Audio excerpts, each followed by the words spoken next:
Maharashtra 39 news network. सत्य बातमी, ठाम भूमिका. साक्री बस स्टँड परिसरात भर दिवसा घडलेल्या धाडसी सोनसाखळी चोरीच्या घटनेने एकच खळबळ उडाली आहे. साक्रीहून धमनारकडे जाणाऱ्या एका महिलेच्या गळ्यातील सुमारे 6 लाख रुपयांच्या 2 सोन्याच्या चेन एका अज्ञात महिलेने चलाखीने लंपास केल्याची धक्कादायक घटना उघडकीस आली आहे.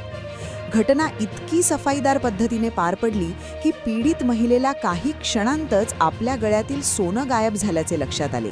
मात्र संपूर्ण प्रकार बस स्टँड परिसरातील CCTV कॅमेऱ्यात कैद झाला असून संशयित महिलेचे स्पष्ट चित्र समोर आले आहे. पोलिसांनी फुटेजच्या आधारे तपासाची चक्रे वेगाने फिरवली असून आरोपी महिलेचा शोध सुरू आहे. विशेष म्हणजे साक्री बस स्टँड परिसरात यापूर्वीही 3 ते 4 वेळा अशाच प्रकारच्या सोनसाखळी चोरीच्या घटना घडल्या आहेत. त्यामुळे नागरिकांमध्ये भीतीचे आणि असुरक्षिततेचे वातावरण निर्माण झाले आहे. विशेषतः महिलांच्या सुरक्षेचा प्रश्न ऐरणीवर आला आहे. स्थानिक नागरिकांनी बस स्टँड परिसरात पोलीस बंदोबस्त वाढवावा, नियमित गस्त घालावी, तसेच CCTV यंत्रणेवर अधिक लक्ष ठेवावे अशी मागणी केली आहे.